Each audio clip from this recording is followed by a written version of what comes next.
If you're anything like me, you tend to work or study late into the nights and can't help being anything but unproductive during the day. Sure, there's a novelty in being that tortured artist who works on his magnum opus late into the nights in his studio, but in reality, it just might be ruining your life.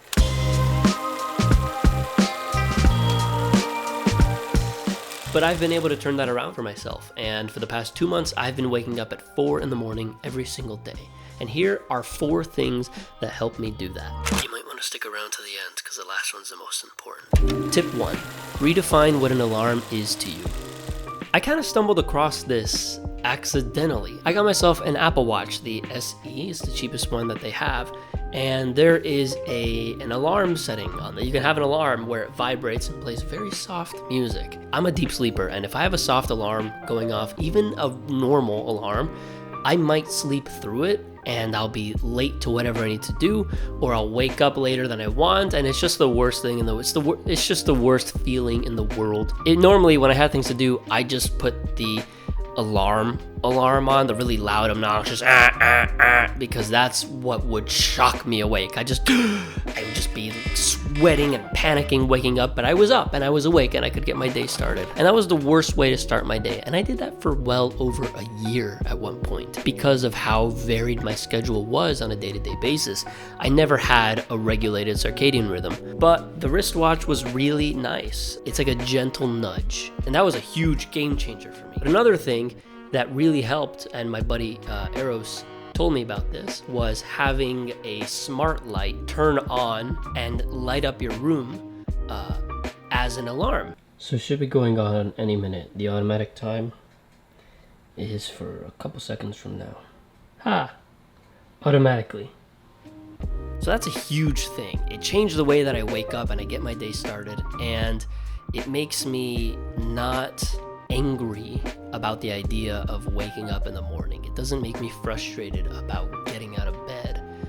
It's less of a, hey, get your ass up out of bed, and it's more of a gentle nudge of like, hey, it's time to wake up. Let's get the day started. Tip number 2, schedule your day in blocks if you can.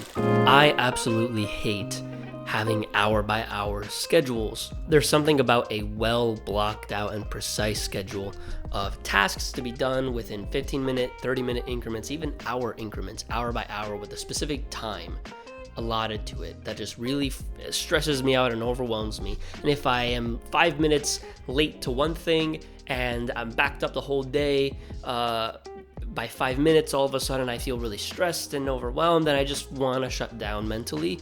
It's just not a good way. But what I do instead is I have 2 major blocks of time in my day: my morning work session and my afternoon work session. My morning session starts and I can choose one of the number of areas of work that I delve into to focus on for that work time, from 9 o'clock to lunch, whenever I have lunch. If I say have the morning block dedicated to YouTube, whether it be writing an idea or recording a video or editing a video together or coming up with titles and thumbnails and uploading and whatever it might be, or research for a video idea, so long as it's in the area of YouTube, that's a productive work session. If it's a YouTube block and I'm doing something that's related to YouTube and I'm pushing the needle just a little bit further, then that's a good work session, and it's really a great way to lighten up the mental baggage that's in your head. And if you're someone like me who has a lot of noise going on up in the noggin, it's really helpful to just let go and tell yourself, get work done, so long as it has to do with a certain area of work. So instead of going hour by hour by hour for task by task by task and then getting behind and then discouraged, so simplify your days. And if your work allows you to, then by all means, give yourself a little bit of room, give yourself a little bit of freedom. It helps me a lot as a creative person. And if you work in the creative world, it's gonna help you a lot too. Tip 3, give yourself a hard out for the workday. For me, I have my hard out at 6 o'clock p.m. I just have my workday finished at 6 o'clock, shut it down, stop working on anything that has to do with my projects and assignments or responsibilities. That's it. The workday's over. If you're working on as a freelancer or if you're working on your own projects, hell, even if you have a 9 to 5 and your workday ends at 5 or 6, but sometimes you stay late, like I used to back when I had a 9 to 5, I made a very bad habit of staying hours late because I liked the job and it was fun, but I didn't give myself the room to be on my own and do my own thing, and that really messed me up and burnt me out quick. So if you have a normal 9 to 5 and your contract says you end your workday at 5 or 6 o'clock, end your workday at 5 or 6 o'clock. Don't bring your work beyond those hours. It gives you need to give yourself enough time at the end of the day to wind down, to stop thinking about your responsibilities, and to chill, whether it be with your family, your dog. You can play a video game if you play video games, or you can go home and write a personal project, or just sit around and doodle on a sketch pad, or whatever you do, or watch TV or something, cook a dinner, like enjoy your personal life a little bit and give yourself the time to wind down.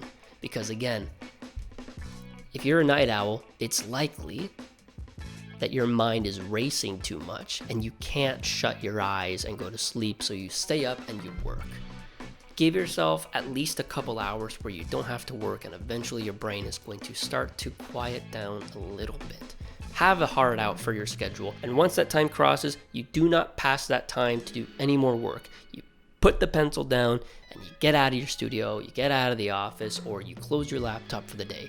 No exceptions except for emergencies. I can't tell you what an emergency is. You'll know when it comes up. Finally, number 4, having an accountability partner. I think this is the most important thing, whether it be someone who wants to try this new schedule with you, or if you know someone who wakes up really early consistently. I mean, you know someone who does. Maybe your parents wake up very early to go to work. Maybe you have a friend that has to wake up early for a job or for an early class that they have to do. I have a buddy of mine, Eros, who has been waking up at 4 in the morning every single day for the better part of 8 years.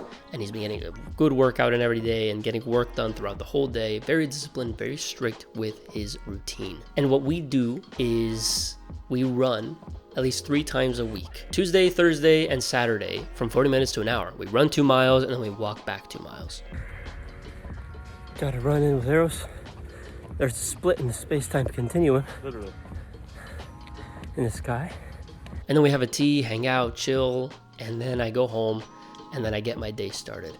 And having that accountability partner, having someone that you are responsible to meet up with or to check in on, is such an insane motivator for getting out of the bed when your alarm goes off. You have no idea how many times I feel my watch go off or my light by my bedside table turns on, and I think to myself, I really don't want to get up, and I almost just shut it off and just go to sleep. But it's the days where I have to meet my buddy at 5 o'clock for a run that I tell myself I just can't do that, because my buddy's gonna think less of me if I be like, oh, I didn't do the run because I decided to sleep in. Also, he'll be sitting in his house waiting for me, being like, where is this dude at? And I can't just say, I'm gonna sleep in.